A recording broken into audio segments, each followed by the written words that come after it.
नमस्कार। आज हम गणित यानी मैथमेटिक्स के एक टॉपिक अपरिमेय संख्या यानी कि इर्रेशनल नंबर्स को समझेंगे। बहुत सारे विद्यार्थी जो प्रतियोगिता परीक्षा की तैयारी करते हैं और अन्य विद्यार्थियों को भी अपरिमेय संख्या और परिमेय संख्या दोनों ही समझने में खासा दिक्कत का सामना करना पड़ता है। परिमेय संख्या से संबंधित एक वीडियो हम उससे पहले बना चुके हैं। आज हम पढ़ेंगे अपरिमेय संख्या के बारे में। आइए स्टार्ट करते हैं। जो संख्या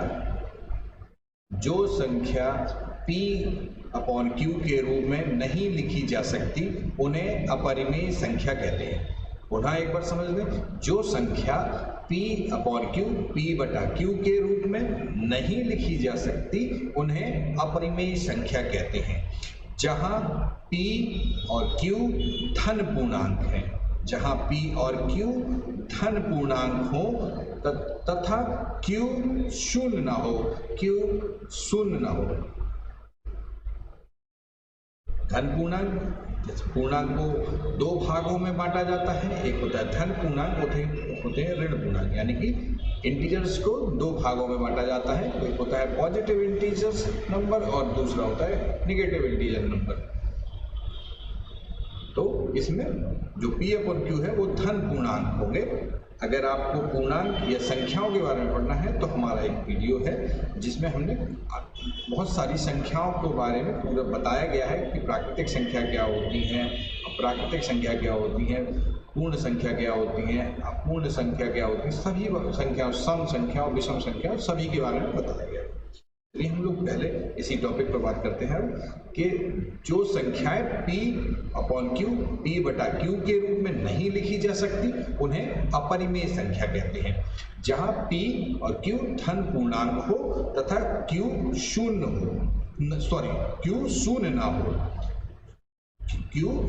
ना हो।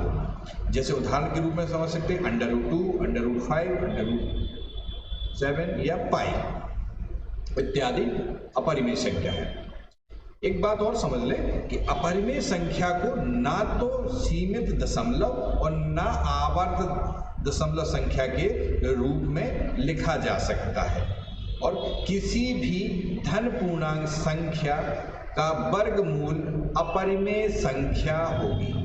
किसी भी धन पूर्णांक संख्या का वर्गमूल अपरिमेय संख्या होगी क्योंकि उसमें ना तो सीमित दशमलव और ना आवर्त दशमलव होते हैं।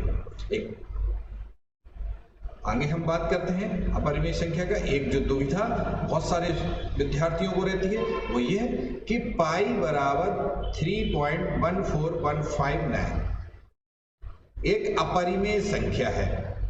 ठीक है, एक अपरिमेय संख्या है।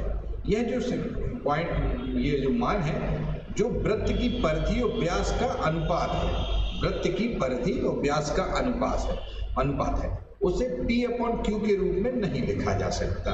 किंतु गणना की सुविधा के लिए इसका मान हम लोग 22/7 यानी 22/7 प्रयोग में लेते हैं, जो पाई का सटीक मान नहीं है, जो बिल्कुल करेक्ट मान नहीं है, लेकिन प्रयोग के आधार पर, गणना की सुविधा के आधार पर इस पाई का मान 22/7 ले लेते हैं। और यह जो 22/7 है यह एक अपरिमेय संख्या है।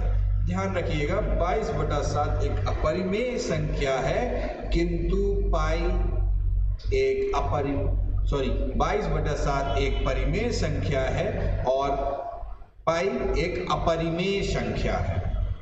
आप लोग को पुनः एक बार समझा दें कि अपरिमेय संख्या जो संख्या P अपॉन Q के रूप में नहीं लिखी जा सकती उन्हें अपरिमेय संख्या कहते हैं। जहां P तथा Q धन पूर्णांक होते हैं यानी कि पॉजिटिव इंटीजर्स नंबर्स होते हैं और Q जहां शून्य ना हो, √2, √5, √8, ऐसे √2, √5 और पाई आदि इत्यादि ये अपरिमेय संख्या है। अपरिमेय संख्या को ना तो सीमित दशमलव और ना आवर्त दशमलव संख्या के रूप में लिखा जा सकता है। किसी भी धन पूर्णांक संख्या का वर्गमूल अपरिमेय संख्या होगा क्योंकि उसमें ना तो सीमित दशमलव और ना आवर्त दशमलव होते हैं।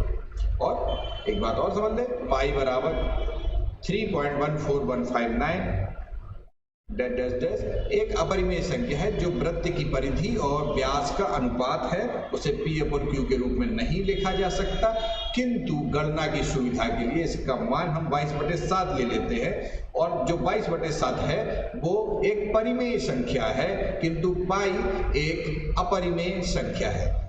22/7 एक परिमेय संख्या है और पाई एक अपरिमेय यानी कि इर्रेशनल नंबर है।